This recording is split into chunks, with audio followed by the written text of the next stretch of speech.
वंदे मां शारदे। कल तक हमने सीखी सातों विभक्तियाँ, यानी एक एक करके हमने सारी आपको सातों विभक्तियाँ सिखा दी। और आज हम सिखाने जा रहे हैं संबोधन कारक। संबोधन कारक वैसे अनुवाद में तो आता नहीं है, लेकिन फिर भी आपके ज्ञान के लिए, क्योंकि संबोधन कारक कारक के चिन्हों में तो है ही, तो आपको समझाना भी है, बताना भी है। देखिए, ये है संबोधन कारक। इसका चिन्ह है हे, अरे, वो। पहला वाक्य देखें, हे मित्र तुम्हारी माता कहाँ है। हे मित्र की संस्कृत हे मित्र, तुम्हारी की संस्कृत तब। आपको अभी पिछले अनुवाद में भी सिखाया हमने आपको। माता की संस्कृत जननी, कहाँ की संस्कृत कुत्र, अस्ति माने है। हे मित्र तब जननी कुत्र अस्ति। वाक्य नंबर 2, सुधा तुम वहाँ जाओ। सुधा त्वं तत्र गच्छ। बच्चों सदा सत्य बोलो।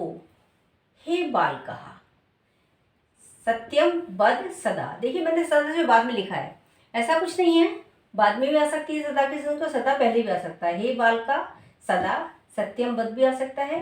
हे बालका सत्यम वद सदा, ये दोनों ही वाक्य सही हैं अपनी जगह, और आप इसको बाद में भी उपयोग में ला सकते हो। बच्चों सदैव धर्म का आचरण करो। बालकः सदा धर्म चर। बच्चों सदैव की संस्कृत सदा, धर्म का धर्म, चर माने आचरण करो। देखिए, वैसे धर्मस्य भी आ सकती थी, लेकिन हम ये हमारे वाक्य होते हैं इम्परेटिव वाक्य, और हमारे होते हैं संस्कृत में लोट लकार आज्ञाकारक, यानी आज्ञा सूचक होते हैं। इसमें आज्ञा दी भी जाती है और आपको सलाह भी दी जाती है। तो इस तरीके के वाक्य हमेशा हमारे लोट लकार में ही क्रिया का प्रयोग करते हैं। इसलिए यहाँ पर बना आपका बालकः सदा धर्म चर। हे हरि यहाँ आओ। हे हरि यहाँ की संस्कृत अत्र, आओ की संस्कृत आगच्छ।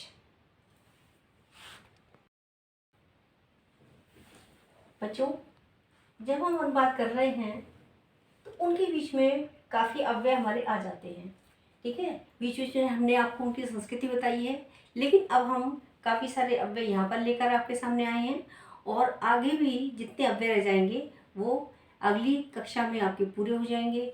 लगभग मेरा ऐसा ही अनुमान है कि वो पूरे हो जाने चाहिए। उसके बाद हम लेंगे आपकी सातों विभक्तियों के अनुवाद। फिर से एक एक दो दो वाक्यों के माध्यम से आपका रिवीजन हो जाएगा, और फिर आगे का काम जारी रहेगा। अव्यय प्रकरण, अव्यय होते क्या हैं, इसकी परिभाषा में पता होनी चाहिए। जो शब्द तीनों वचनों, तीनों लिंगों और सातों विभक्तियों में समान रहते हैं अव्यय कहलाते हैं, अर्थात वो बदलते ही नहीं है।